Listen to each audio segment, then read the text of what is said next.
ओम नमो भगवते वासुदेवाय. तर आपण श्रीमद भागवत महापुराण पाहत आहोत आणि त्यातील हा आपला चौथा स्कंद.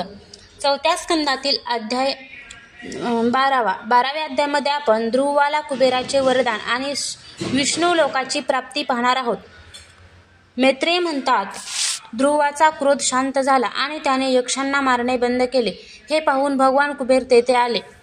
त्यावेळी यक्ष चारण आणि किन्नर त्यांची स्तुती करीत होते.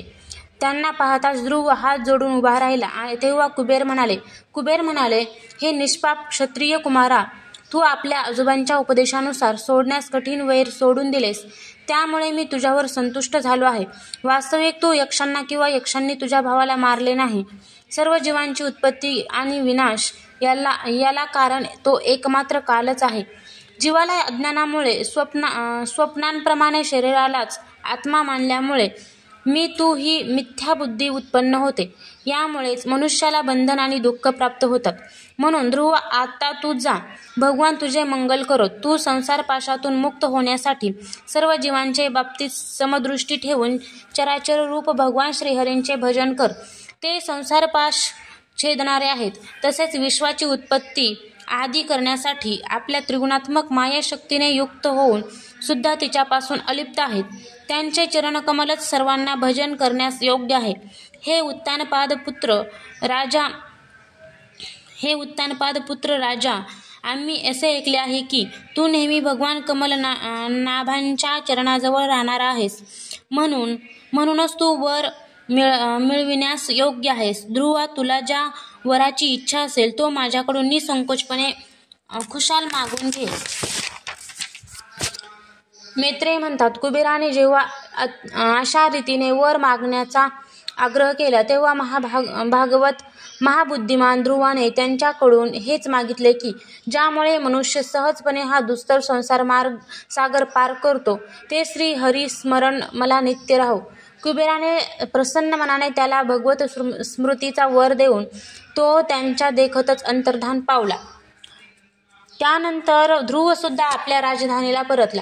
तेथे राहत असताना त्यांनी मोठ्या मोठ्या दक्षिणांनी युक्त असणाऱ्या यज्ञांनी भगवान यज्ञपुरुषाची आराधना केली. कारण भगवंतच द्रव्य क्रिया व देवतांसंबंधीचे कर्म आणि त्यांचे फळ देणारे आहेत. सर्वोपाधी शून्य सर्वात्मा श्री अच्युतांचे ठिकाणी निसीम भक्तिभाव ठेवून ध्रुव आपल्यात आणि सर्व प्राण्यांमध्ये सर्व व्यापक श्रीहरी विराजमान असल्याचे पाहू लागला. शील संपन्न, ब्राह्मण भक्त, दीनवत्सल आणि धर्ममर्यादांचे रक्षण करणाऱ्या ध्रुवाला त्याची प्रजा साक्षात पित्यासमान मानित होती. अशा प्रकारे निरनिराळ्या ऐश्वर्य भोगांद्वारे पुण्याचा आणि त्यागपूर्वक यज्ञादी कर्माच्या अनुष्ठानाने पापांचा क्षय करीत त्याने 36,000 वर्षापर्यंत पृथ्वीचे राज्य केले. जितेंद्रिय महात्म्या ध्रुवाने अशा प्रकारे धर्म, अर्थ आणि काम यांचे पालन करीत पुष्कळ वर्ष घालविली आणि त्यानंतर आपला पुत्र उत्कल याच्यावर राज्य सोपविले. हे संपूर्ण विश्व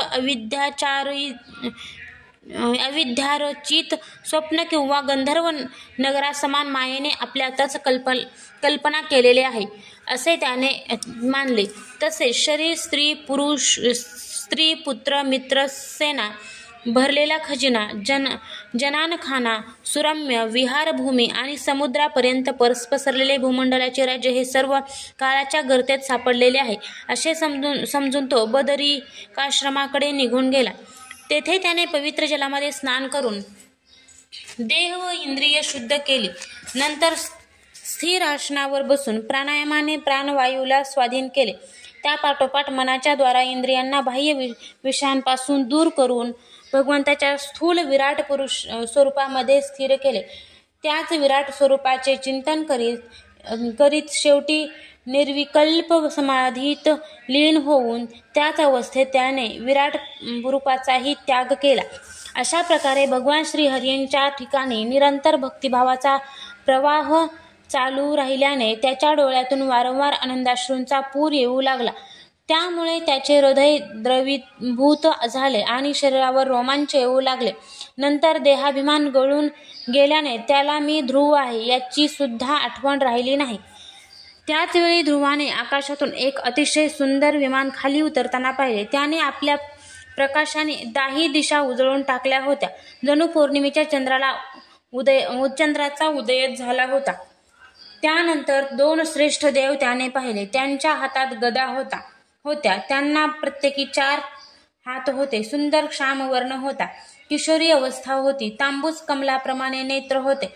त्यांनी सुंदर वस्त्रे, किरीट, हार, बाजूबंद आणि अतिशय मनोहर कुंडले धारण केली होती.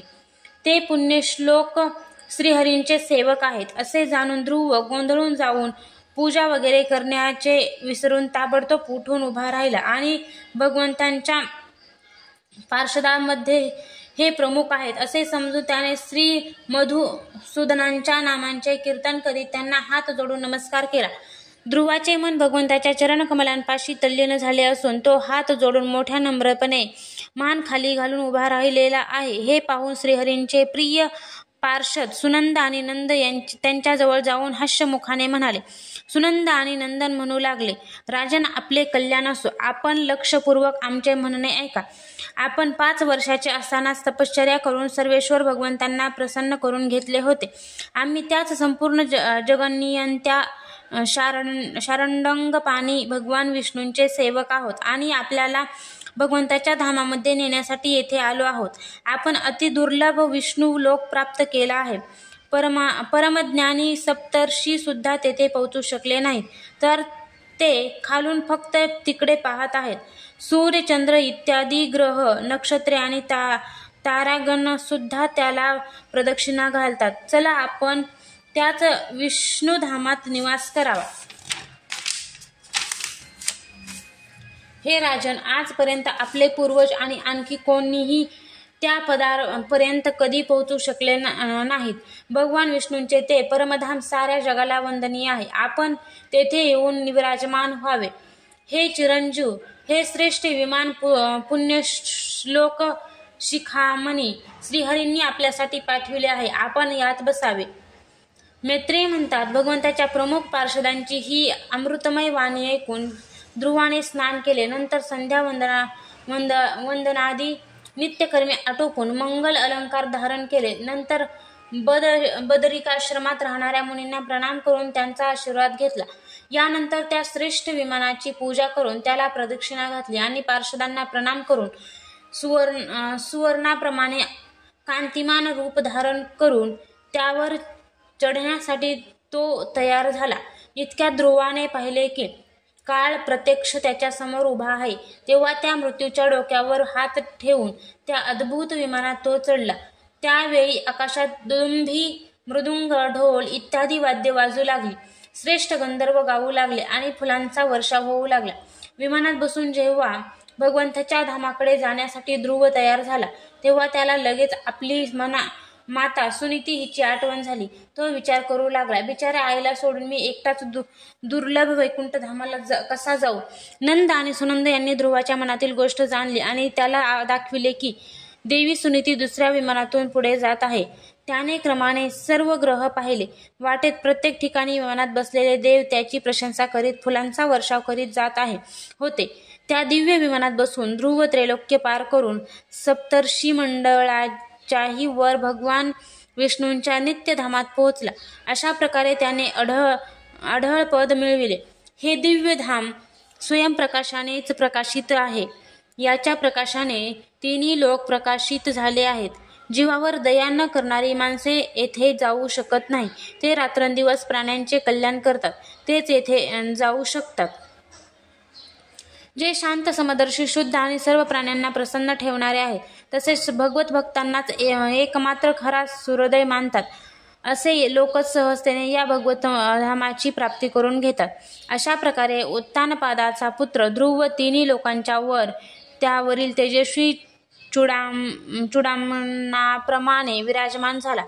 कुरुनंदना, ज्याप्रमाणे खांबाच्या सर्व बाजूंनी बैल वेगाने फिरतात, त्याचप्रमाणे हे अत्यंत वेगवान ज्योतिषचक्र त्या अविनाशी लोकांच्या आश्रयानेच नेहमी फिरत असते. त्याचा हा महिमा पाहून देवर्षी नारदांनी प्रचेतांच्या यक्षात यज्ञात वीणा वाजवून हे 3 श्लोक म्हटले होते. नारद म्हणाले, पतिपरायण सुनीतीचा पुत्र ध्रुव याने तपश्चर्येच्या प्रभावाने जी गती मिळविली ती भागवत धर्म जाणणारे देववेत्ते ब्रह्मर्षी सुद्धा मिळवू शकत नाहीत. मग अन्य राजांची गोष्ट तर दूरच. जो 5 वर्षाचा मुलगा सावत्र मातेच्या वाग्बाणांनी विद्ध होऊन दुःखी हृदयाने वनात निघून गेला आणि मी केलेल्या उपदेशानुसार आचरण करून ज्याने केवळ आपल्या भक्तांच्या गुणांनीच जिंकल्या जाणाऱ्या त्या अजिंक्य प्रभूंना आपलेसे केले. 5-6 वर्षाचा असतानाच ज्याने काही दिवसांच्या तपश्चर्येनेच भगवंतांना प्रसन्न करून घेऊन त्यांचे परमपद प्राप्त करून घेतले, ते अढळ पद या पृथ्वीवर दुसरा कोणी क्षत्रिय अनेक वर्ष तपश्चर्या करूनही मिळविण्याची इच्छा तरी धरू शकेल काय? मिळविणे तर दूरच. मैत्रेय म्हणतात, विदुरा, तू मला उदार कीर्ती ध्रुवाच्या चरित्राविषयी विचारले होते. ते मी तुला इत्थंभूत ऐकविले. साधू पुरुष या चरित्राची फारच प्रशंसा करतात. हे धन, यश, आयुष्य यांची वृद्धी करणारे परम पवित्र आणि मंगलमय आहे. यामुळे स्वर्ग आणि अविनाशी पद सुद्धा प्राप्त होऊ शकते. हे देवत्वाची प्राप्ती करून देणारे, अतिशय प्रशंसा करण्यायोग्य आणि सर्व पापांचा नाश करणारे आहे.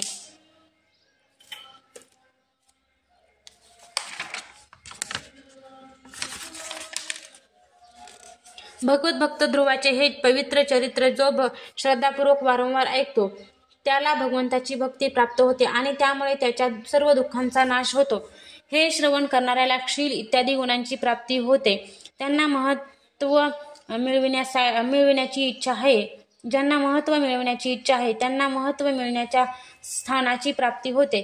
ज्यांना तेज पाहिजे त्यांना तेज प्राप्त होते आणि मान हवा असणाऱ्या लोकांना मान वाढतो. पवित्र कीर्ती ध्रुवाच्या या महान चरित्राचे सकाळी आणि संध्याकाळी द्विजांच्या समाजामध्ये एकाग्र चित्ताने कीर्तन करावे. भगवंताच्या परमपवित्र चरणांना शरण जाणारा जो पुरुष हे चरित्र निष्काम भावाने पौर्णिमा, अमावस्या, द्वादशी, श्रवण नक्षत्र, तिथी, क्षय, व्यतिपात, संक्रांत किंवा रविवारच्या दिवशी श्रद्धाळू पुरुषांना ऐकवितो, तो स्वतः आपल्या आत्म्यामध्येच संतुष्ट राहू लागतो आणि सिद्ध होतो. हे साक्षात भगवत विषयक अमृतमय ज्ञान आहे. जे लोक भगवत मार्गाचे मर्म जाणत नाही त्यांना जो कोणी हे प्रदान करील त्या दीनवत्सल कृपाळू पुरुषावर देवता अनुग्रह करतात. ध्रुवाचे कर्म सर्वत्र प्रसिद्ध आणि परमपवित्र आहेत. त्याने आपल्या बाल्यावस्थेतच आईचे घर आणि खेळणी यांचा मोह सोडून तो भगवान श्री विष्णूंना शरण गेला. कुरुक्षेत्र त्याचे हे पवित्र चरित्र मी तुला सांगितले. अध्याय 12 समाप्त.